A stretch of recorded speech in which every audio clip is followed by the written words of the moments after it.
Tengan todos ustedes un cordial saludo, soy el doctor Ariel Bustinza y en esta ocasión haremos un abordaje sobre el propóleo y su potencial efecto terapéutico como tratamiento del COVID-19. Bien, primeramente revisaremos las fases del COVID desde un punto de vista fisiopatológico. Destacamos una primera fase viral o de infección temprana caracterizada sobre todo por una alta actividad replicativa del virus. Tenemos una fase pulmonar donde la actividad replicativa empieza a decaer y empieza a aparecer un estado inflamatorio pulmonar muy característico. Y tenemos una fase hiperinflamatoria caracterizada por un estado de inflamación intenso a nivel pulmonar, pero además por compromiso sistémico y una actividad replicativa muy baja, casi insignificativa. Aquí tenemos un esquema sobre las peculiaridades de esta clasificación. Vamos a destacar algunos puntos clave. Primero, en el estadio 1 tenemos al inicio usualmente un periodo asintomático seguido de un periodo de síntomas leves, de síntomas de una infección de vías aéreas, de una infección respiratoria. Pero, primera particularidad, tenemos ya reportados desde estos estadios, desde el estadio inicial, grados de linfopenia. Y hay reportes de linfopenias desde estadio inicial. Primer punto. Segundo, estadio pulmonar se subdivide en 2A y 2B. En el 2A hay más actividad viral todavía que estado de respuesta inflamatoria.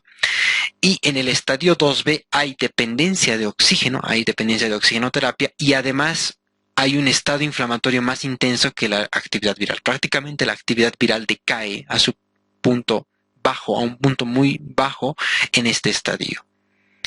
Bueno, de esta fase destaca, ya se han encontrado indicios de que hay particularidades inflamatorias a nivel pulmonar. Esta no es una inflamación común y corriente. Bien, hay particularidades a nivel vascular, especialmente a nivel del balance de coagulación-anticoagulación. Tienden estos pacientes probablemente ya desde estos estadios a la trombosis. Bien. Además de que se ha encontrado buena respuesta a antiinflamatorios, entendiendo como la inflamación como el principal mediador en sí de las manifestaciones, especialmente en el 2B, se ha encontrado buena respuesta a antiinflamatorios, bien, a elementos como ser los corticoides, en este caso la dexametasona. Y tenemos un estado de respuesta hiperinflamatoria, un estadio 3. Destaca, no es una simple tormenta de citoquinas. La simple elevación de interleucina 1, interleucina 6, TNF-alfa no explica algunas de las manifestaciones presentes aquí, particulares en el COVID-19. Bien, un estado trombótico particularmente alto, una tendencia a hacer sobreinfecciones bacterianas un poco más elevada, al parecer, que en otras enfermedades. Un estado en el cual, bien, tenemos una falla, una lesión a nivel de otros órganos, ¿bien? No mediadas necesariamente por una hipotensión o por la tormenta de citoquinas. ¿Bien? Existen peculiaridades en esta enfermedad muy destacadas. Una de ellas, tal vez la más sobresaliente para el día de hoy, tendríamos que hay un estado de inmunosupresión muy intenso. ¿Bien? Hay un estado de falta de respuesta de los linfocitos, una falta de actividad linfocitaria, tanto de linfocitos B como de linfocitos T. Bien, una hiperrespuesta inflamatoria y esto se refleja en elevadas neutrofilias con linfopenias intensas. Bien.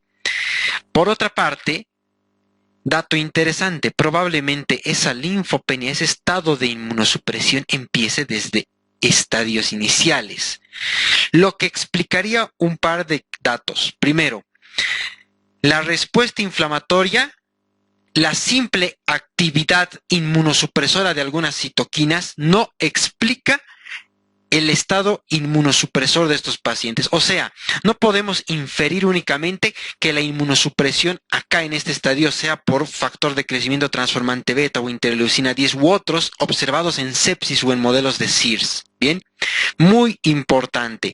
Probablemente la inmunosupresión esté mediada por otras vías. Bien, no es una inflamación común y corriente. Lo más lógico es pensar que hay vías de señalización intracelular activadas peculiares de esta enfermedad que originan un estado de inmunosupresión desde estadios iniciales, antes de que la respuesta inflamatoria sea importante o evidente a nivel pulmonar, incluso antes, notificado por linfopenias desde estadios iniciales.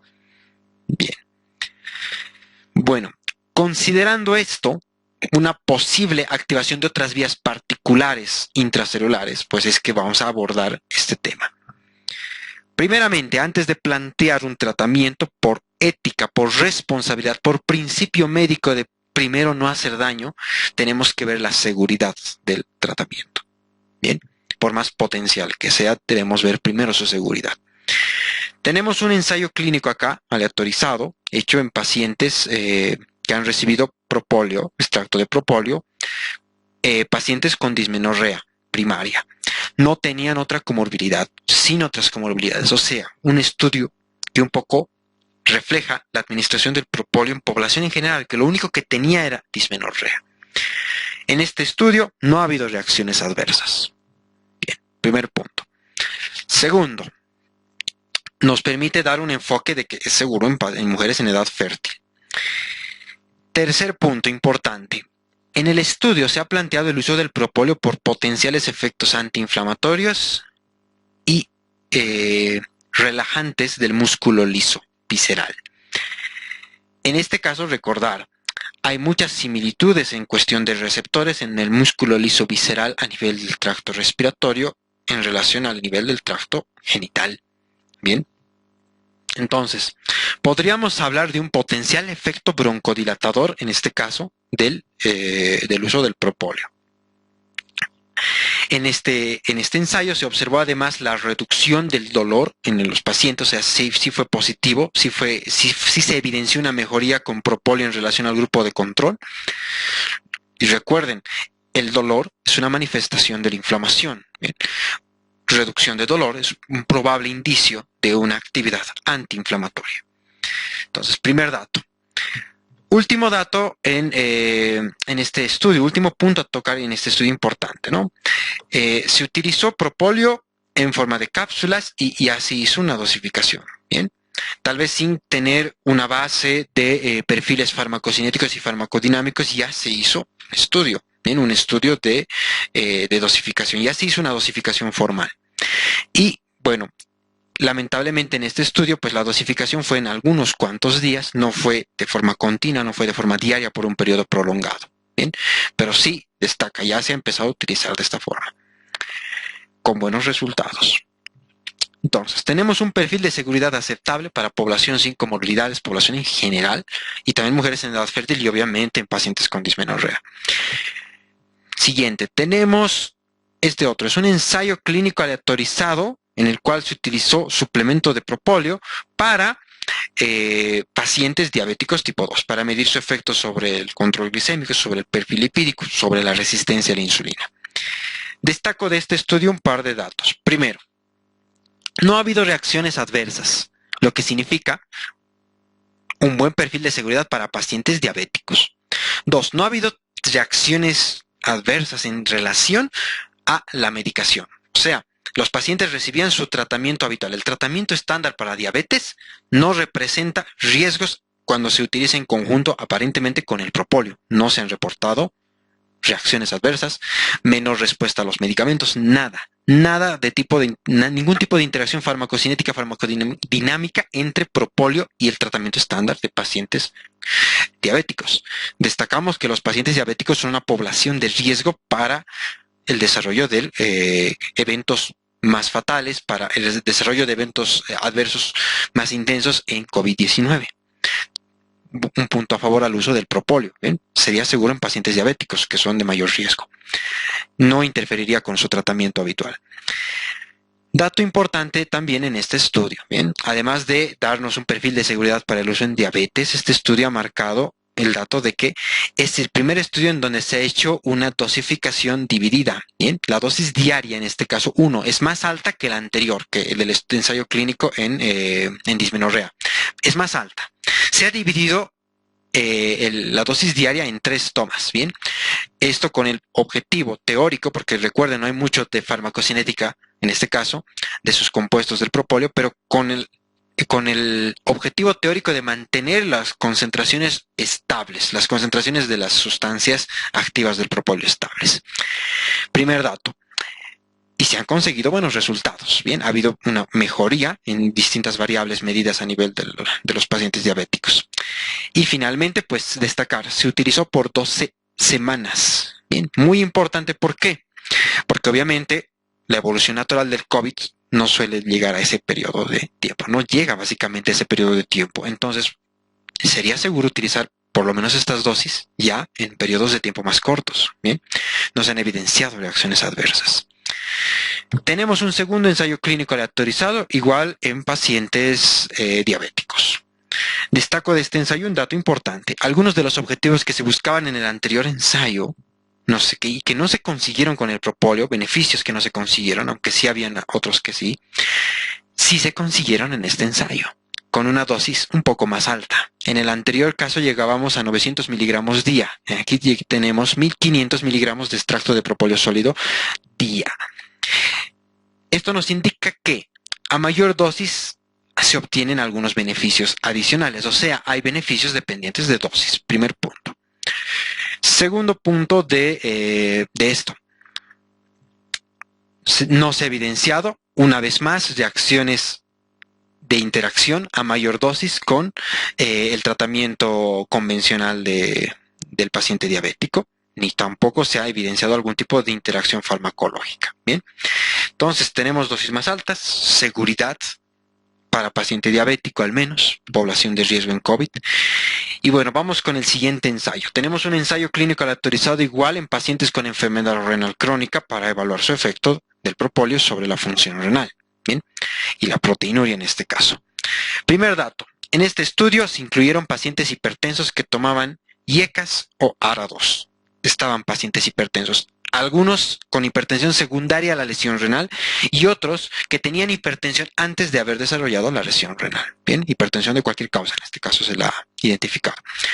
Además de tener pacientes con enfermedad renal crónica secundario a diabetes y pacientes que no tenían diabetes. En todos esos se ha identificado, uno, no habían efectos adversos. Ojo, un gran antecedente para el uso de propóleo en conjunción con el tratamiento antihipertensor, con el tratamiento al menos antihipertensor más utilizado, IECAS y ARA2, con seguridad, sin reacciones medicamentosas, sin reacciones de interacción farmacocinética aparente. Bien, no había una menor respuesta, no había incremento de la presión arterial. Bien, y un dato igual importante, bien, recordar que el paciente hipertenso es tal vez la población con mayor factor de riesgo para desarrollos de eventos adversos más frecuentes, con una mortalidad más alta en pacientes COVID-19. Entonces nos daría un perfil de seguridad para una población de riesgo en COVID-19, además de perfil de seguridad para pacientes con enfermedad renal crónica. Otro punto importante de este estudio es el tiempo de utilización. En comparación a los anteriores que eran solo semanas, este estudio duró 12 meses. 12 meses con administración diaria de propóleo. Un efecto teórico de inhibición o inductora enzimática sobre los citocromos u otras enzimas probablemente se hubiera presentado en algún momento del estudio y se hubiera reflejado obviamente en la respuesta a la terapéutica con los medicamentos usualmente utilizados para la enfermedad de base. En este caso, no ha habido. Sin reacciones, sin eventos adversos. Primer dato, probablemente no es ni inductor ni inhibidor enzimático importante. Segundo, este periodo de tiempo hubiera podido probablemente demostrar el depósito, si es que tuviera un efecto de depósito en ciertos tejidos.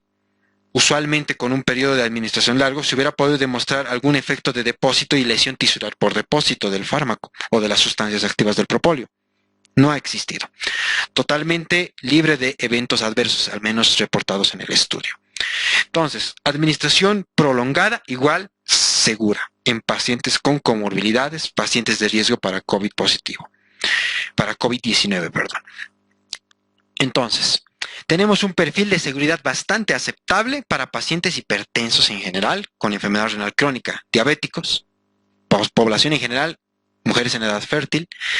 Y bueno, en relación al embarazo, lamentablemente no tenemos ensayos clínicos ni estudios hechos en mujeres gestantes, pero sí tenemos estudios en animales.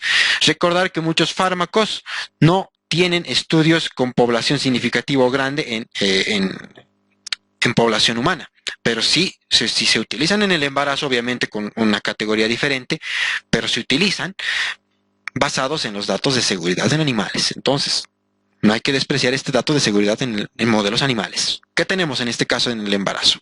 Se ha hecho estudios a nivel del efecto del propóleo en el desarrollo fetal, en ratas gestantes.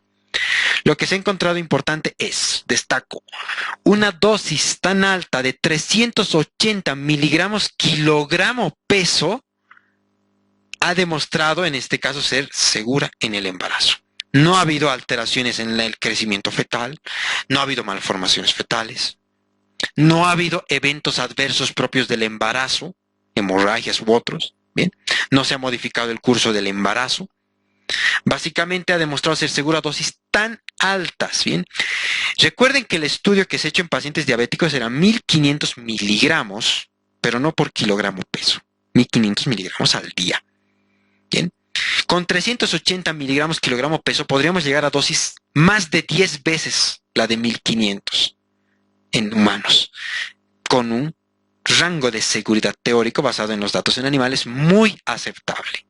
Bien, entonces tendríamos poco riesgo de intoxicación. Imagínense 10 veces más la dosis utilizada en los ensayos clínicos en humanos en pacientes diabéticos, la dosis más alta incluso, y aún así sin efectos ni en el embarazo ni en el producto del embarazo. En modelos animales, obviamente, tenemos un buen perfil de seguridad para el uso en gestantes. Siguiente.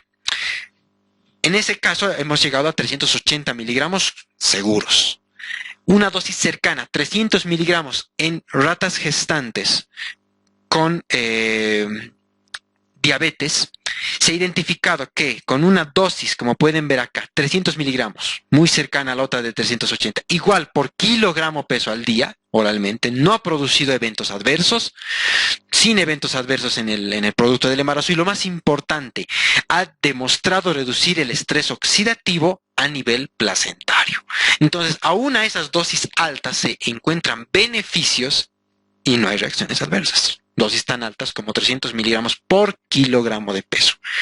Bien, bueno, entonces tenemos un perfil de seguridad aceptable para el embarazo en teoría. Obviamente no se ha hecho ensayos clínicos en embarazo y se deberían de hacer.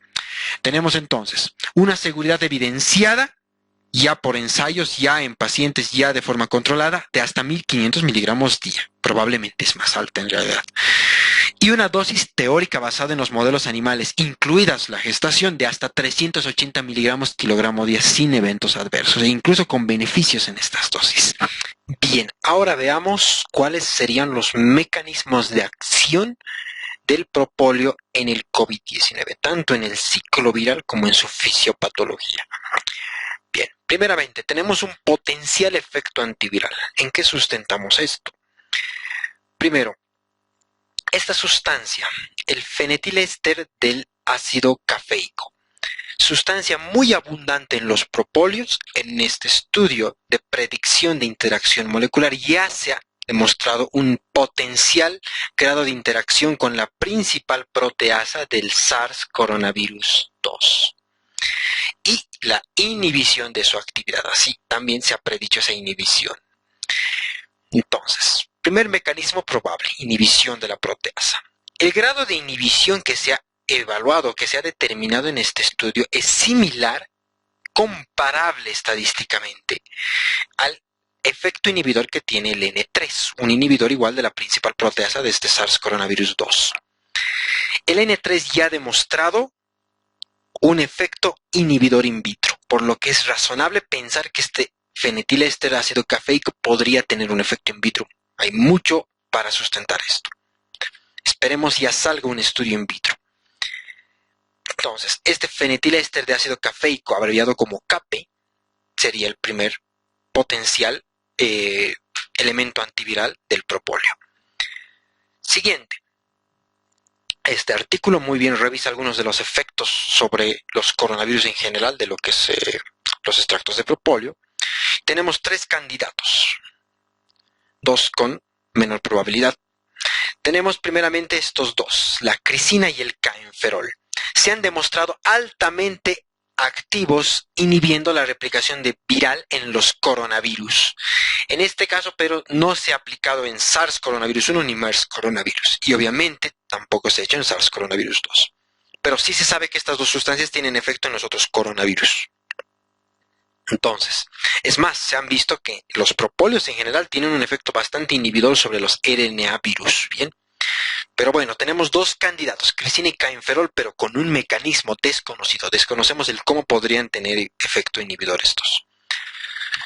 Sin embargo, tenemos aquí uno un poquito más interesante, la quercetina, un polifenol igual, que ya se ha demostrado que tiene un efecto in vitro inhibidor, mediado por la inhibición de la proteasa, de la principal proteasa, ¿en quiénes? En el SARS coronavirus 1 y MERS, ¿bien?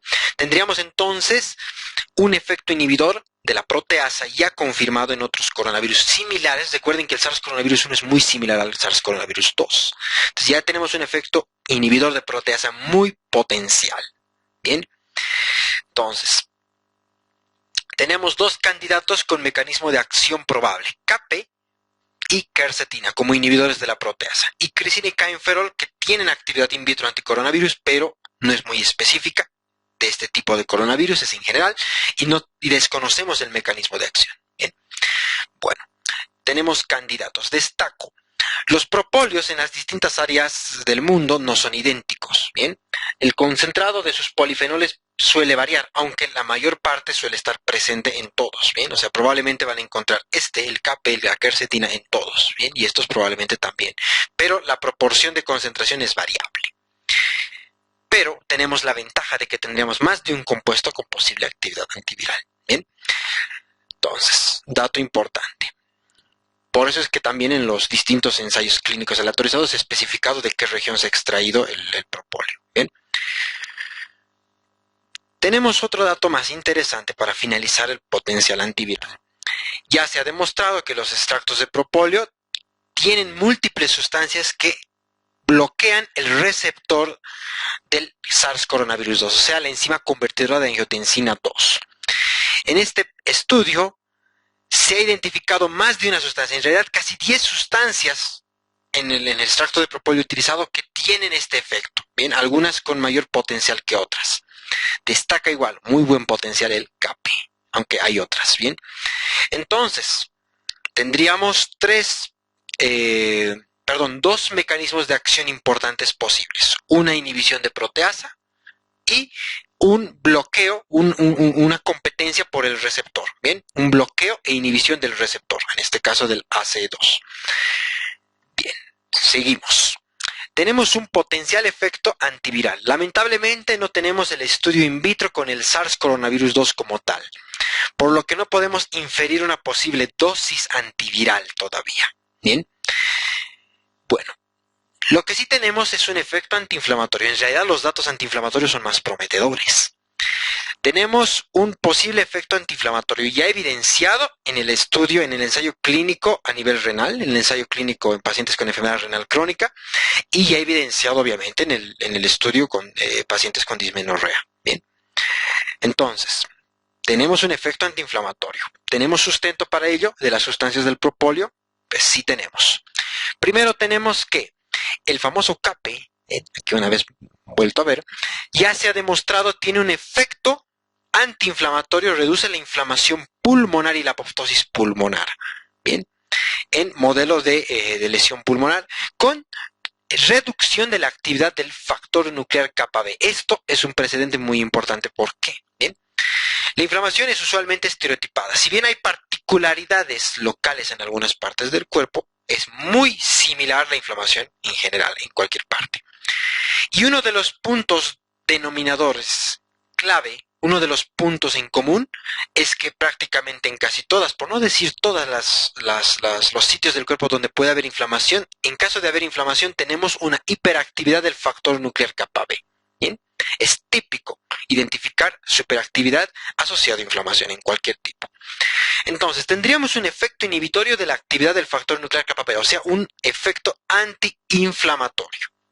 Primero, lo que sustentaría su uso, obviamente, en los estadios 2, donde hay más inflamación, especialmente desde el 2B y del estadio 3 del COVID-19.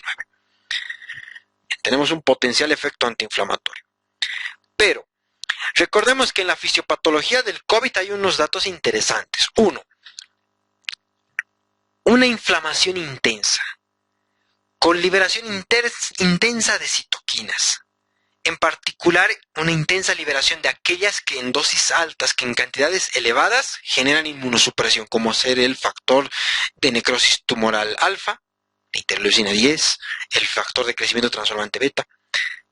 Una hiperactividad de estos ya se conoce que genera un grado de inmunosupresión, pero tendríamos que tener niveles elevados de estos. Dato interesante. Una simple tormenta de citoquinas no explica toda la fisiopatología del COVID.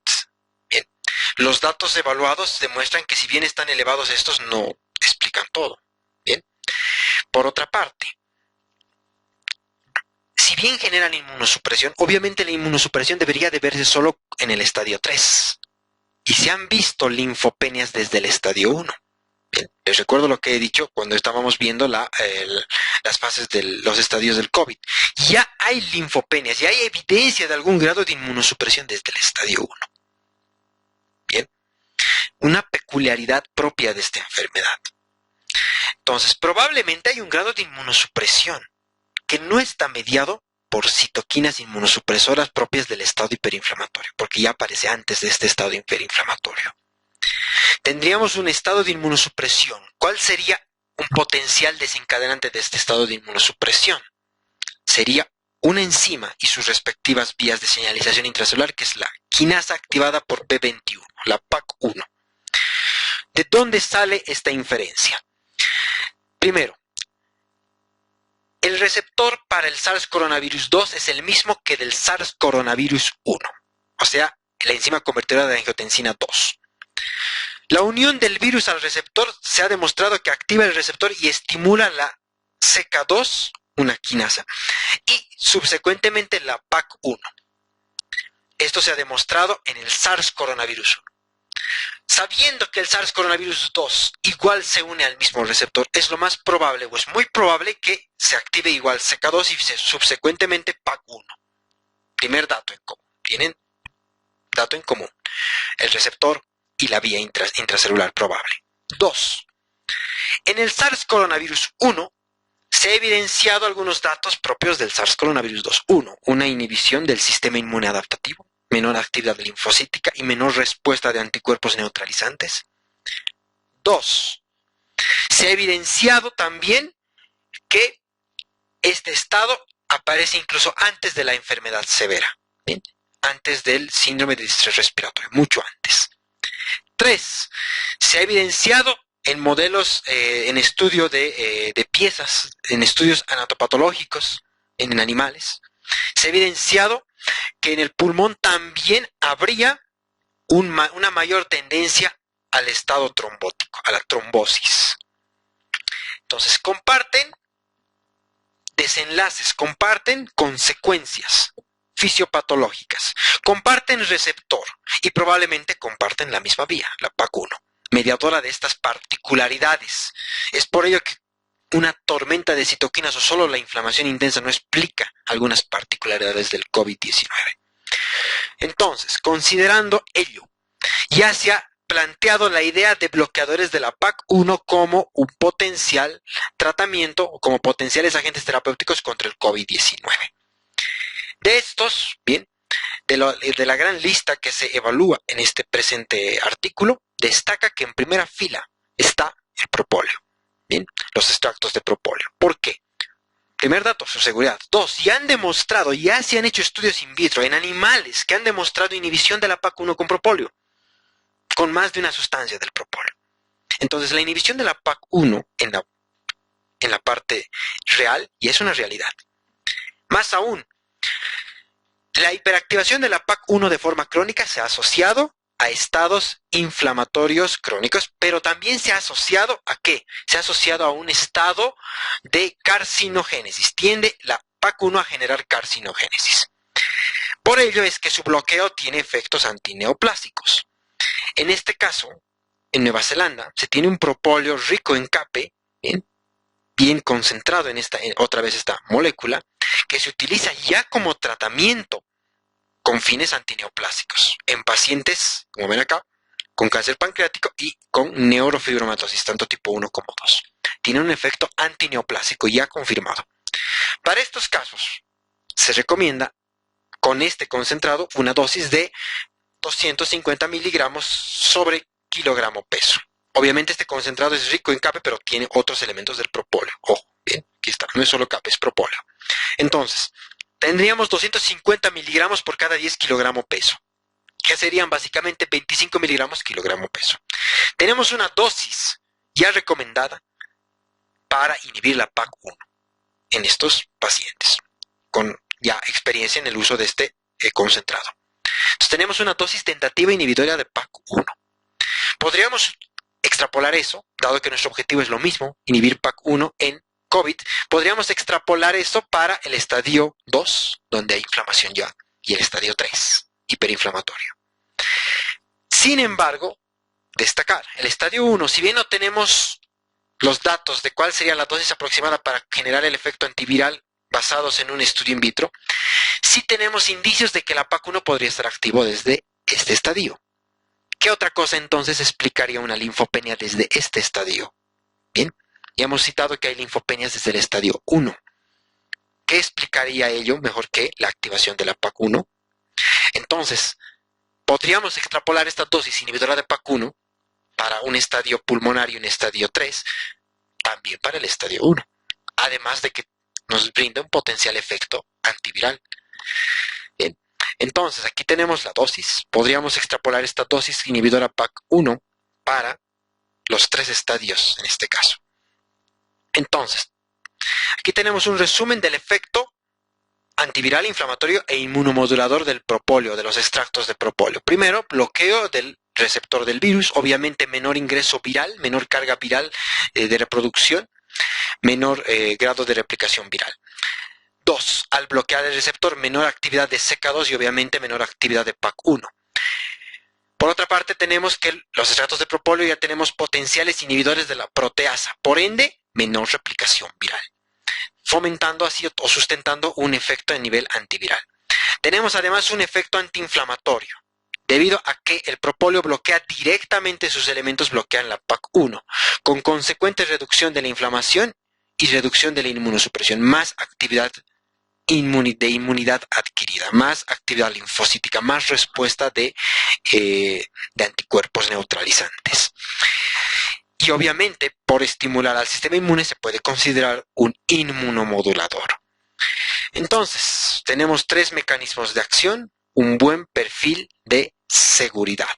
Entonces, como recomendación, como un punto preliminar para empezar ensayos clínicos, tenemos una dosis tentativa, una dosis que es de 25 miligramos kilogramo peso por día, dividida entre 3 dosis basándonos en la experiencia que se tiene con esta división en pacientes diabéticos para tratar de mantener en teoría, por falta de datos farmacocinéticos, pero para tratar de mantener en teoría unos niveles de concentraciones de principios activos más estables. Primero, tenemos una dosis tentativa que se podría aplicar en la fase viral, en la fase pulmonar e inflamatoria, muy sustentado en fase pulmonar e inflamatoria y sustentado también en fase viral, porque probablemente la actividad de la PAC1 empiece ya aquí. Es natural si en esta fase hay más unión, hay una intensa unión al receptor AC2 y por obvias razones más actividad de PAC1. Entonces, primer punto, podríamos extrapolar esta dosis de la pulmonar e inflamatoria a la fase viral. Además de que ya hemos evidenciado de que hay muy posibles mecanismos de acción, además antivirales, además de antiinflamatorios. Entonces, tenemos una dosis de partida, una dosis para poder iniciar, una dosis tentativa para poder iniciar ensayos clínicos. No podemos generalizar el uso del propóleo, necesitamos confirmar, determinar si de verdad tendría un efecto beneficioso. es muy potencial. Podemos básicamente decir que la concentración usualmente de las presentaciones de propóleo varía de fabricante en fabricante. Por lo menos en mi país no hay una norma que lo regule y debería de haberlo. Bien, esto es importante porque, bien, la concentración del extracto de propóleo original sólido en miligramos es distinta en la forma líquida. Bien, entonces cada productora de propóleo pues puede poner la concentración, al menos en mi país, la que desee. Se necesita conocer de esa concentración antes de administrar un propóleo. Bien, recomendar un tratamiento con propóleo en un paciente con COVID debe ser responsable, con una dosis base, con una dosis en este caso tentativa, para un ensayo clínico igual. Entonces necesitamos una dosis base, por ende necesitamos saber la concentración. Y obviamente necesitaríamos la concentración idéntica en todos los pacientes, que sean parte de un ensayo clínico. Segundo, necesitamos un producto estandarizado. Bien, lo ideal es que en cada país tengamos propóleo de forma estandarizada en concentración. ¿Por qué? Porque imaginen que salga, Dios quiera, positivo para el tratamiento del COVID-19 en un ensayo clínico bien diseñado. Si el paciente va con una receta a adquirir el propóleo para un estadio inicial, por ejemplo, para manejo domiciliario desde casa, va a una farmacia y no encuentra el mismo propóleo que han utilizado en el ensayo clínico con esa dosis, encuentra uno que no especifica cuántos miligramos hay, probablemente el paciente pueda quedar infradosificado. Bien, entonces necesitamos sí o sí que en lo antes posible se estandaricen las presentaciones de propóleo. Bien, o por lo menos si no tienen todas la misma cantidad de concentración, se especifiquen todas cuántos miligramos tenemos. Bien, pero mucho mejor si todas tuvieran la misma concentración. Más aún en estos tiempos de pandemia, en estos tiempos donde uno puede adquirir un medicamento, donde el paciente puede adquirir un medicamento que tiene el mismo nombre, pero ¿qué tal? Tiene una diferente concentración, solo por la necesidad, por la desesperación, y quedar infradosificado. Entonces mejor empezar ya a buscar la idea de un producto estandarizado.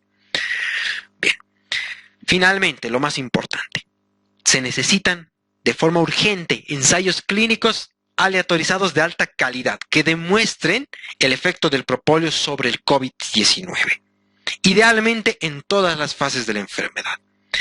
Tenemos una dosis tentativa, un perfil de seguridad aceptable. Bien, y solo con ello podríamos generalizar su uso basado en evidencia de calidad.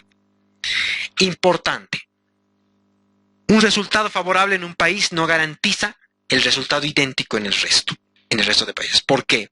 Porque el propóleo tiene una distribución de componentes distinta de región en región. Entonces lo mejor es que cada país haga su propio ensayo, determine, por lo menos de sus propóleos locales, el efecto, la dosis necesaria de sus propóleos locales para conseguir un efecto beneficioso y trabaje con el propóleo local. ¿Bien? Porque si sale hoy un ensayo que diga que es eficiente en un país, pues puede que esa dosis no sea tan eficiente o sea más eficiente incluso en el país en el que uno se encuentre, si es un país distinto. Porque obviamente los propóleos son diferentes de zona en zona. Varía según las plantas locales, de donde obtienen material las abejas, según las abejas productoras. Bien, varía. Entonces, ¿qué necesitamos? Idealmente, que cada región, en lo posible, empiece a hacer estudios con su propóleo local. E idealmente también, que donde se pueda, se haga con los compuestos particulares del propóleo. Ya tenemos una tentativa, el CAPE como principal compuesto particular para este caso, pero podrían haber otros. Les recuerdo que la literatura indica que básicamente cualquier propóleo tiene inhibidores de la PAC1. A pesar de no tener CAPE, siempre va a tener otros potenciales inhibidores de PAC1. Ya se ha demostrado que hay más inhibidores de PAC1 aparte de la sustancia CAPE, del fenetilésterácido cafeínico. Entonces, urge realizar ensayos clínicos locales.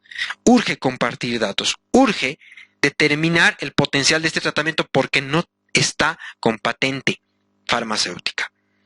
Lo que significaría un menor gasto en el tratamiento del COVID también para la economía de cada país.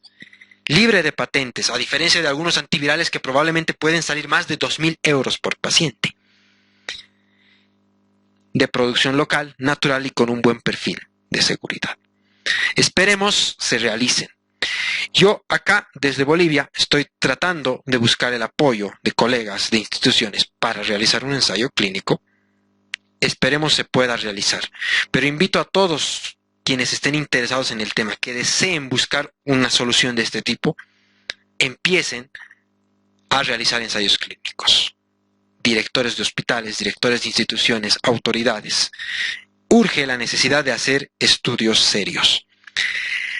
Y bueno, como dicen, en este tiempo de crisis, todos nos debemos de ayudar. Y si alguien desea mi ayuda, pues no dudaré en brindársela. E igualmente, espero encontrar acá en Bolivia, ayuda. Profesionales, directores de hospitales, autoridades dispuestas a ponerse las pilas, a trabajar, a hacer investigación de calidad por el bien de la población, por el bien de todos, por el bien de la población en general, para afrontar esta pandemia. Espero poder encontrar colaboradores acá en mi país para realizar investigación de calidad y obtener datos lo antes posible que confirmen efectos beneficiosos de este tratamiento. Espero los datos les hayan sido útiles. Recuerden que en estos tiempos de crisis nada más importante que la colaboración mutua, interdisciplinaria. Espero les hayan servido. Hasta pronto. Muchas gracias por su atención.